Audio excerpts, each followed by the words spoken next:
Mesdames, Messieurs, bonsoir et merci de suivre le 20h de la télévision du Burkina. Tapis rouge et honneur dû à son rang, le président Kaboré à Berlin a rencontré la chancelière allemande ce 21 mars. Le Burkina Faso et l'Allemagne s'engagent à renforcer leur coopération dans plusieurs domaines. En marge de cette rencontre officielle, Roch-Marc Christian Kaboré a présidé l'ouverture du Forum économique germano-africain. Le Burkina Faso, à l'instar de la communauté internationale, commémore l'or bleu ce jour 22 mars. Au moment où sa quête relève d'un parcours du combattant dans la capitale burkinabé, les acteurs font une halte pour penser la ressource eau, une ressource qui baisse d'année en année. À la une également, cette attaque terroriste perpétrée près du Parlement britannique il y a quelques heures seulement, alors qu'il y a un an, jour pour jour, la capitale européenne était frappée à 2 endroits. Bruxelles avait enregistré 32 morts au total dans un aéroport et une station de métro. Le Burkina Faso et l'Allemagne plus que jamais décidés à regarder dans la même direction et c'est la coopération qui en ressort renforcée. Plusieurs domaines sont ciblés par ce nouveau départ et un accent particulier sera mis sur l'aspect sécuritaire. Angela Merkel a annoncé à son homologue un soutien immédiat. Les précisions dans ce compte-rendu de nos envoyés spéciaux Roger Kam et Wendata Nathalie Kaoré. À la chancellerie allemande ce mardi, Angela Merkel accueille le président du Faso et les membres de la délégation qui l'accompagnent pour cette visite officielle à Berlin.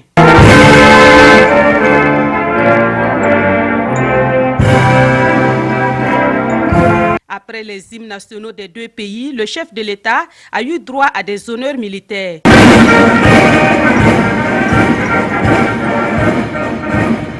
Direction ensuite la salle de conseil où les deux dirigeants et des membres de leur gouvernement s'installent pour un déjeuner de travail. Environ 1 heure après, place à la conférence de presse au cours de laquelle Roch-Marc Christian Kaboré et Angela Merkel ont donné des précisions sur les domaines privilégiés de la coopération entre le Burkina Faso et l'Allemagne. Et la lutte contre le terrorisme occupe une place de choix dans cette nouvelle dynamique de coopération. On peut également aider et soutenir à la formation des forces armées burkinabées.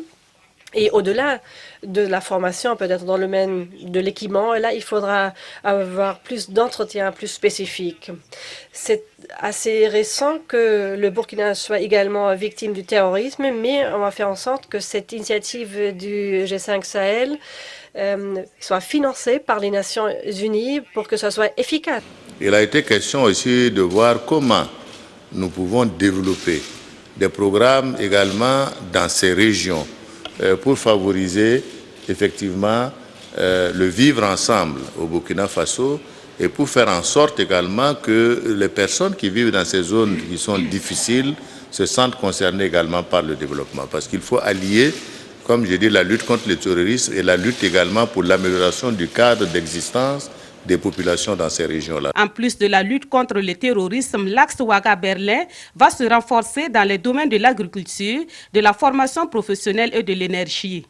Angela Merkel salue au passage la détermination de la société civile burkinabé qui aura permis au peuple burkinabé de se remettre sur la vraie voie de la démocratie. Et cette visite officielle du chef de l'État a aussi été marquée par un forum, celui de l'économie germano-africain. Invité à en présider l'ouverture, Roch Kaboré y a livré un message aux allures d'opération de charme. Le président a insisté sur les potentialités que son pays offre aux investisseurs étrangers. Le point toujours avec les envoyés spéciaux que sont Roger Kam et Wendata Nathalie Kaoré. L'Afrique ne doit plus être vue comme un continent à problème, mais un continent qui offre de belles opportunités pour des investissements rentables, aussi bien pour les pays africains que pour les pays des investisseurs. C'est le principal message qui est passé à ce 3e forum économique germano-africain. Les investissements faits jusque-là en Afrique donnent des motifs de satisfaction et mieux, les plans de développement élaborés par les différents pays africains devraient davantage attirer des hommes d'affaires étrangers. Et le président du Faso l'a relevé à l'ouverture de ce forum. Comme le Burkina Faso, de nombreux pays africains sont en pleine mutation et ont engagé de profondes réformes politiques, institutionnelles et économiques avec la ferme conviction que, soutenus par un partenariat public et privé, bien compris avec le reste du monde, l'Afrique, au regard de ses nombreuses potentialités humaines, culturelles, économiques, minières, dont elle dispose, peut assurer son développement. C'est pourquoi il faut encore saluer la tenue de rencontres comme ce forum, qui nous offre l'opportunité de forger et de consolider ce type de partenariat mutuellement bénéfique. À cet effet, le président du Faso invite les entreprises allemandes dont le savoir-faire est reconnu à être davantage des partenaires et des acteurs de premier plan pour une Afrique émergente. La coopération parlementaire se porte tout aussi bien entre le Burkina et la France. La visite du président de l'Assemblée nationale française se veut une preuve. Claude Bartolone séjourne depuis ce matin à Ouagadougou et dès son arrivée, la question du moment n'a pu être évitée. Donc le locataire du palais Bourbon rassure que la justice française est prête à aider celle du Burkina dans ce dossier. Thomas Sankara. Paouadrogo, Jean Zongo, Vincent Kendrobergo, reportage. Le président de l'Assemblée nationale française est arrivé ce matin à Ouagadougou aux environs de 10 heures. Il est accueilli par le premier vice-président de l'Assemblée nationale burkinabé, Benewende Sankara. C'est une visite d'amitié et de travail que Claude Bartolone et sa délégation effectuent à Ouagadougou avec leurs homologues burkinabés sur fond de coopération parlementaire entre les deux pays. Ce moment va nous permettre à la fois de renforcer les relations qui existent entre nos deux assemblées. Nous avons des échanges réguliers pour permettre de renforcer la démocratie en étant aux côtés de l'Assemblée burkinabé pour former un certain nombre de fonctionnaires, les amener à se familiariser avec les différentes procédures administratives. Et puis c'est un moyen, lorsque les représentants du peuple se rencontrent, de venir renforcer les liens historiques qui existent entre nos deux pays et les liens qui amènent nos militaires en particulier à être quelquefois confrontés au même combat contre le terrorisme. Cette visite intervient au moment où un député français demande aux autorités françaises de déclassifier leurs archives concernant l'affaire Thomas Sankara.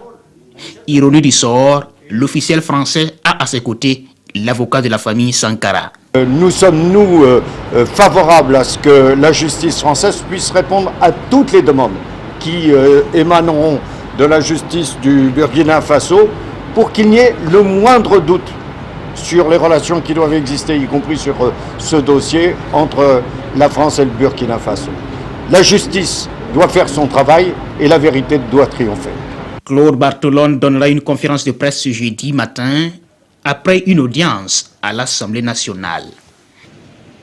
Mais avant la journée du jeudi, cet après-midi, Claude Bartolone s'est rendu à Zaktouli où est implantée une centrale photovoltaïque. Cette centrale sortie de terre grâce à l'accompagnement de l'Agence française de développement est, selon le président de l'Assemblée nationale française, une preuve des bonnes relations qui existent entre le Burkina et la France.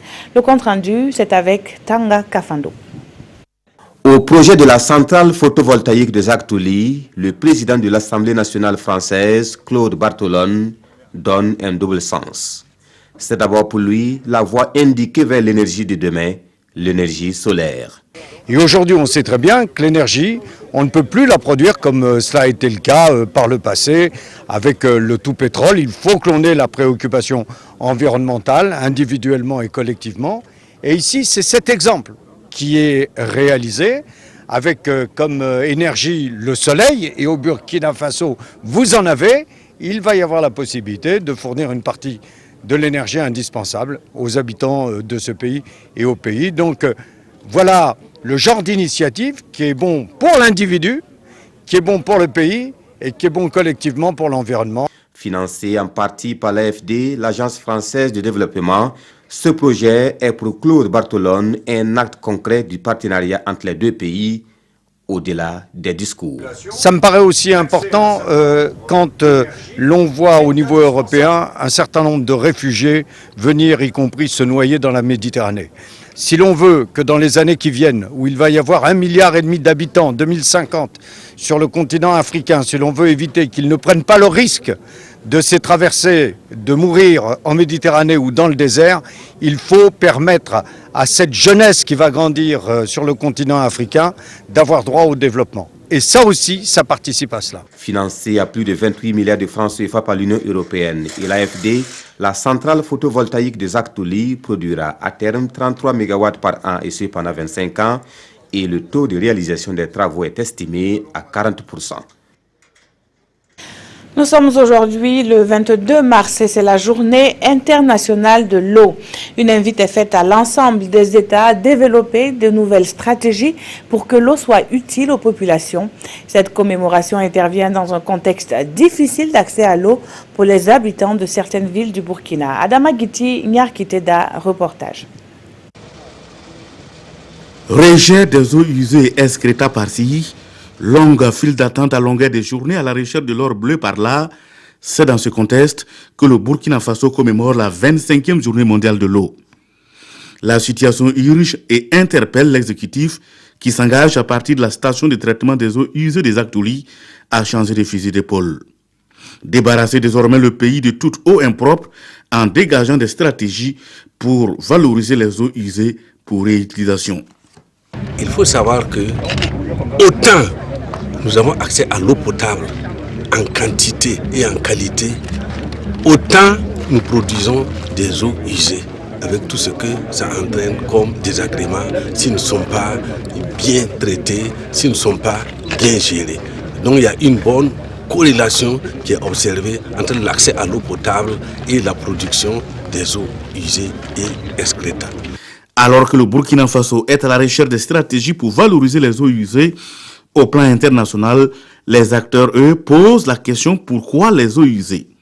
Une interrogation qui convainc les partenaires techniques et financiers à s'accorder sur la pertinence du choix du Burkina Faso, qui est de faire en sorte qu'aucune eau, d'où qu'elle provienne, ne soit cause de nuisances. On peut traiter l'eau juste au moment où on peut réutiliser dans la production de l'agriculture, mais aussi comme l'eau potable. Parce que, comme vous le savez, l'eau, c'est une ressource qui est très valorisée, mais c'est aussi périssable, n'est-ce pas? Parce qu'en fait, avec les changements climatiques et tout ça, et avec la croissance démographique, il y a toujours moins l'eau par chaque personne. C'est-à-dire qu'il faut essayer de réutiliser ça.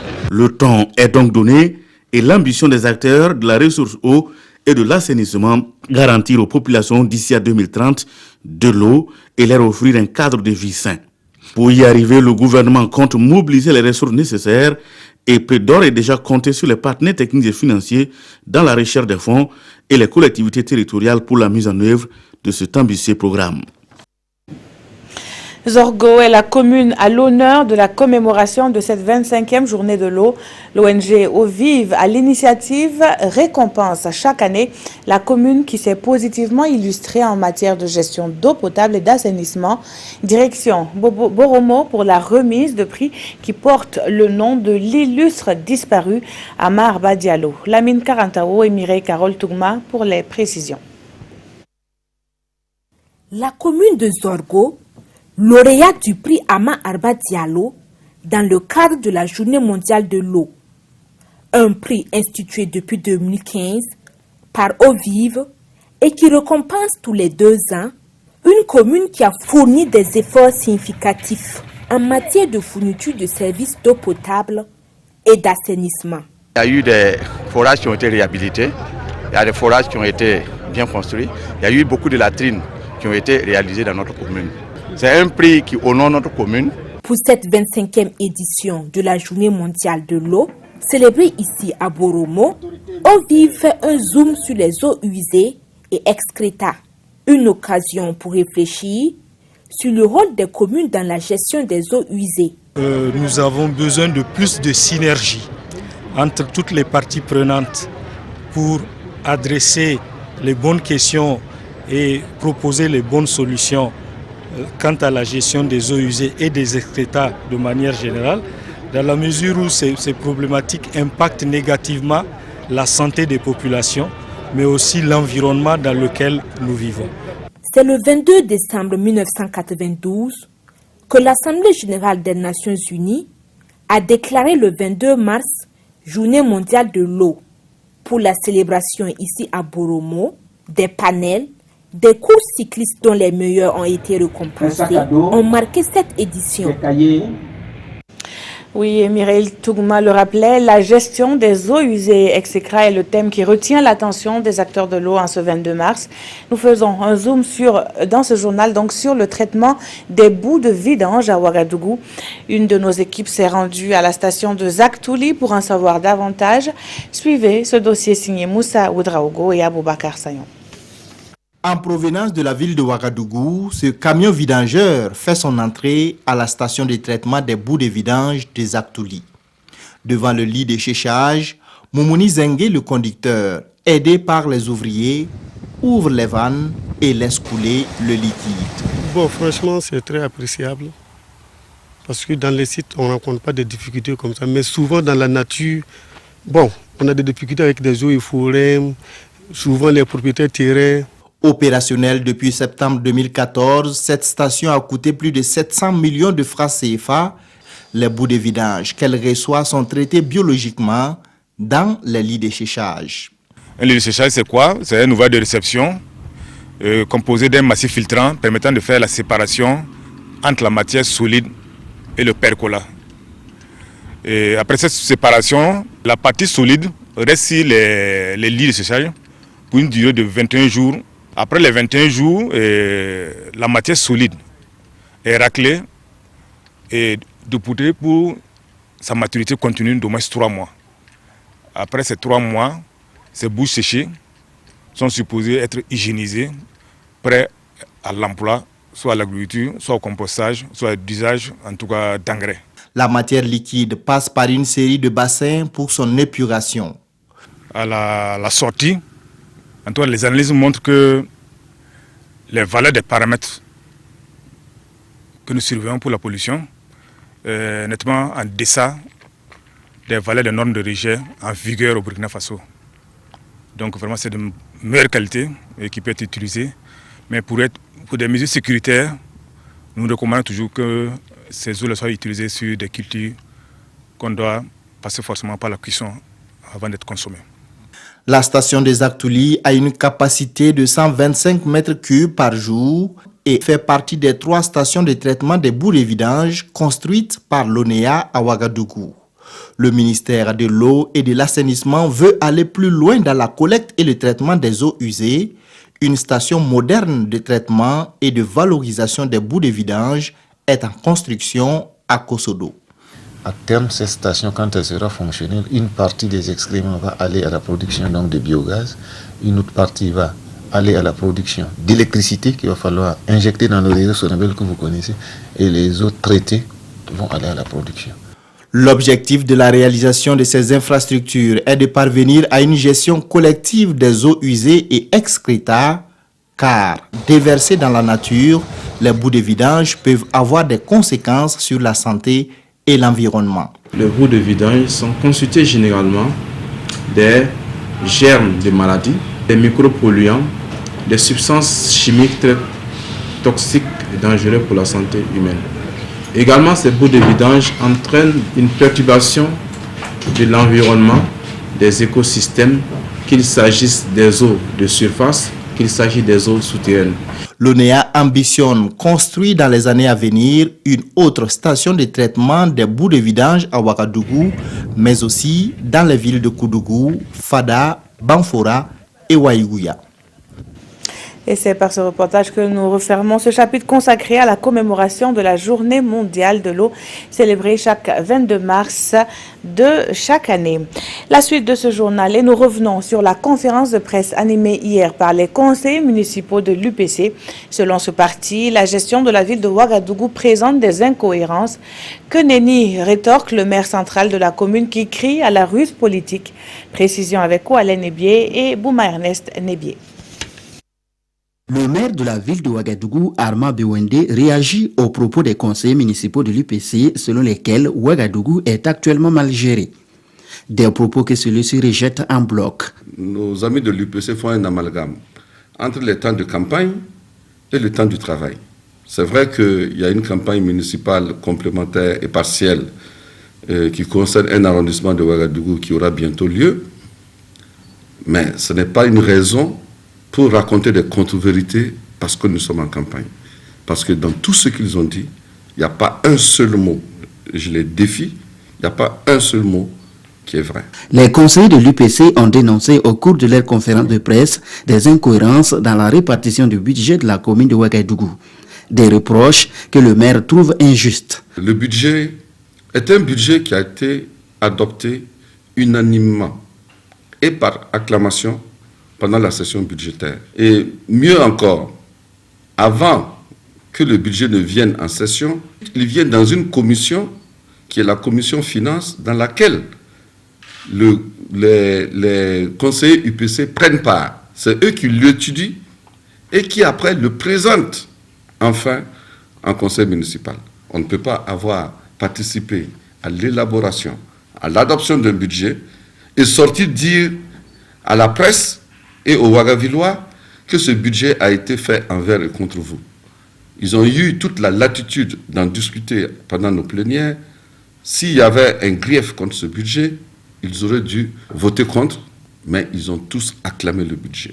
Le maire Arma Bewende a également réagi aux propos de ses conseillers de l'UPC qui reprochent à la mairie centrale d'avoir gaspillé beaucoup d'argent pendant les fêtes de fin d'année de 2016. Ils savent très bien comment cela a été financé et je pense que là, c'est vraiment faire un mauvais procès à l'exécutif municipal que de dire qu'il y a des centaines de millions qui ont été investis pour les fêtes de fin d'année. C'est complètement faux. Le maire de la commune de Ouagadougou invite l'UPC à mettre de l'eau dans son vin. Car, affirme-t-il, l'aménagement de la ville n'est pas bloqué comme il le pense. Il invite par ailleurs la population à faire confiance à l'exécutif municipal qui a déjà entamé de nombreux chantiers de son programme de gestion. Et depuis les différentes grèves observées par les médias publics, c'est la première visite du chef du département de la communication à la RTB.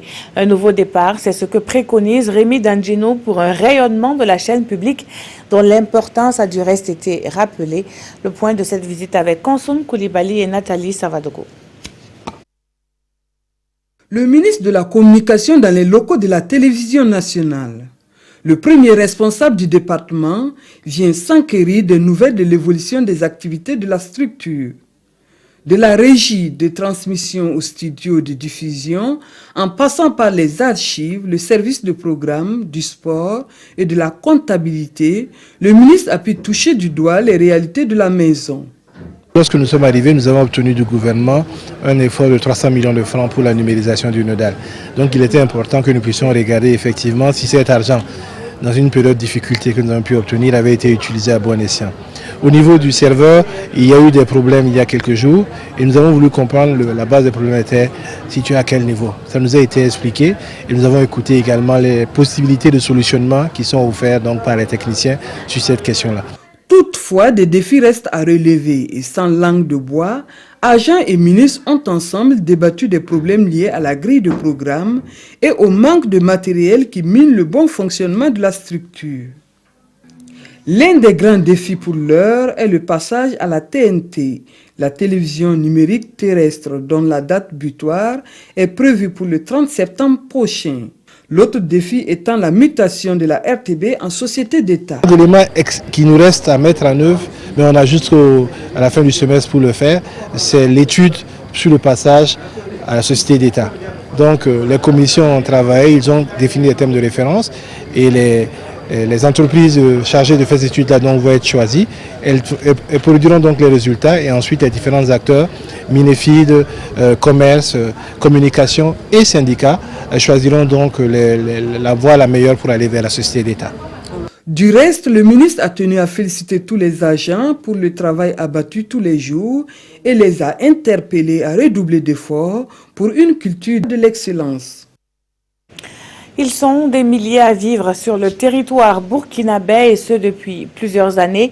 Les réfugiés sont au cœur d'une rencontre initiée par le Commissariat des Nations Unies pour les réfugiés. Les participants se penchent sur la protection et l'assistance de ces personnes qui ont été obligées de quitter leur pays d'origine. Maxime Zongo, reportage. C'est connu, l'insécurité persistante au Mali a pour conséquence l'intensification du flux des réfugiés dans les pays voisins et particulièrement au Burkina. Pour relever le défi, une planification efficace des stratégies s'impose. Il y a eu des défis à relever et nous devons prendre en compte tous ces défis lorsque nous planifions pour les années à venir. Donc, c'est ce que nous allons faire aujourd'hui avec, donc, comme vous le voyez, les représentants du gouvernement, les agences des Nations Unies, les partenaires, les bailleurs de fonds, y compris les réfugiés eux-mêmes. Les participants à la rencontre de Ouagadougou vont donc d'abord faire le bilan de toutes les actions antérieures et dégager ensuite un plan stratégique plus efficace pour les années à venir. L'attente, c'est de se mettre d'accord déjà sur ce que nous proposons.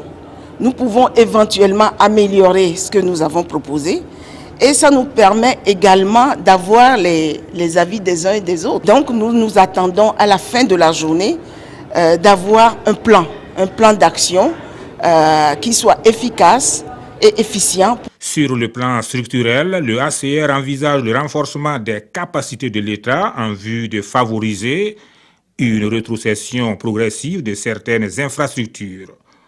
Pour y parvenir, il poursuivra la collaboration avec ses partenaires classiques et explorera des possibilités de financement avec d'autres bailleurs.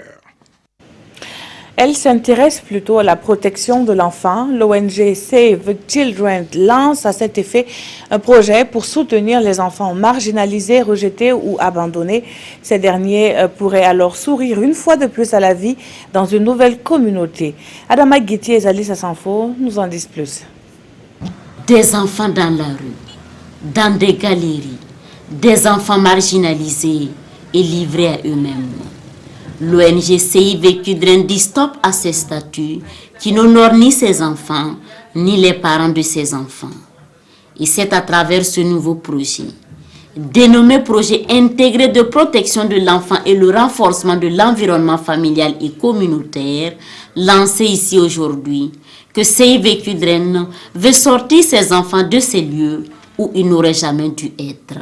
Il vise d'abord à renforcer le système de protection des enfants et de leurs familles, de renforcer les capacités des enfants, des familles et des communautés pour mieux protéger les enfants des violences et des abus, assurer le relèvement des familles et des enfants les plus défavorisés et marginalisés pour répondre à leurs besoins de base et aussi renforcer les capacités, appuyer les politiques au niveau local, régional et national pour une meilleure prise en compte de la protection sociale sensible aux enfants. Ces travaux vont durer 3 jours. 3 jours pour permettre à ces acteurs de cerner les enjeux du projet et de mieux œuvrer à sa réussite totale. Pendant 2 ans, Save Children avait centré ses efforts dans la résilience des populations face aux catastrophes naturelles. Aujourd'hui, elle se réjouit des résultats engrangés et elle espère qu'avec ce nouveau projet, ce sont des milliers d'enfants et de familles qui retrouveront le sourire. Actualité hors de chez nous à présent, une attaque a eu lieu cet après-midi dans le centre de Londres sur le pont Westminster, mais aussi aux abords du Parlement britannique. Selon la police britannique, l'assaillant a renversé à bord d'une voiture plusieurs piétons sur le pont menant au Parlement. Il s'est ensuite rendu devant l'entrée principale du Parlement et a poignardé un policier. Au moins 3 personnes sont mortes, dont l'assaillant et un policier, nous révèle France 24. Une vingtaine de personnes ont également été blessées.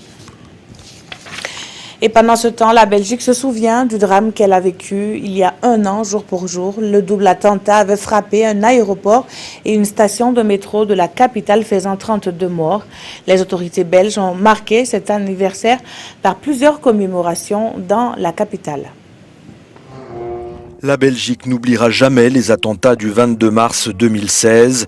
Mercredi matin, à l'aéroport de Bruxelles, le roi des Belges et son épouse ont rendu hommage aux victimes des attentats djihadistes qui ont ensanglanté la capitale il y a tout juste 1 an.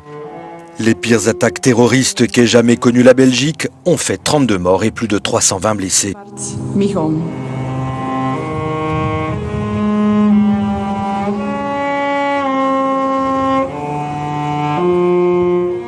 À 7h58 précisément, 1 minute de silence a été observée en mémoire des 16 premières personnes tuées dans le hall des départs de l'aéroport. Des commémorations sont également prévues à la station de Maelbeek où s'était produite la seconde attaque suicide au cours de laquelle 16 personnes avaient également péri.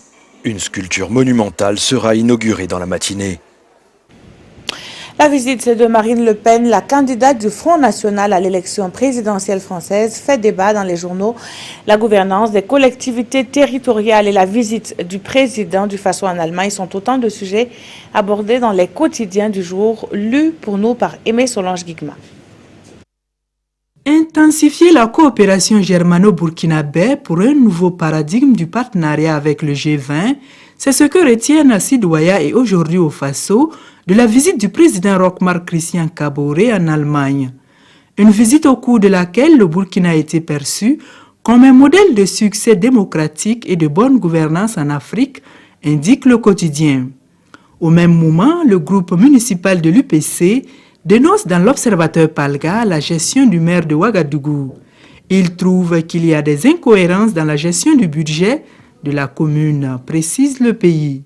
Un budget qui occulte l'emploi, la jeunesse et la femme sous prétexte qu'il manque d'argent. Mais le hic, selon le groupe, c'est que le maire et son cercle restreint ont dépensé 100 millions de francs CFA pour les fêtes de fin d'année, notifie le quotidien. Pour le président du groupe UPC, Jean-Léonard Bouda, le seul intérêt perceptible de ce gaspillage, c'est d'avoir permis à monsieur le maire de danser le zoblazo avec la première dame, souligne ce journal. Pendant ce temps, l'Express du Faso se demande bien qui donc veut saboter le travail de celui de Bobo Dioulasso, au point de susciter des déclarations de celui-ci du genre, je cite, « Nous ne pouvons pas continuer à nous opposer inutilement alors que les chantiers de développement nous attendent. » Ce journal précise que ces déclarations du maire font suite à maintes tentatives par des populations souvent instrumentalisées pour s'opposer à la réalisation de certaines infrastructures dans la commune comme le complexe vente et abattage de volailles et de l'hôpital de référence de Bobo Dioulasso. Mais que vient chercher cette raciste en Afrique, s'étonne et s'interroge le pays à propos de la visite de Marine Le Pen au Tchad. Pour ce journal, elle vient se servir de la misère de l'Afrique pour glaner des voix. Mais d'après aujourd'hui au Faso, l'égérie de l'extrême droite française cherche stature internationale chez les immigrés. L'observateur Palga pense qu'il faut laisser Marine prendre le soleil car il faudra bien un jour ou l'autre compter avec elle. Qu'on se prépare donc à dîner avec le diable, quitte à se doter de longues fourchettes, conclut l'Obs. Merci d'avoir suivi ce journal qui s'achève. Très bonne suite de programme sur la télévision du Burkina.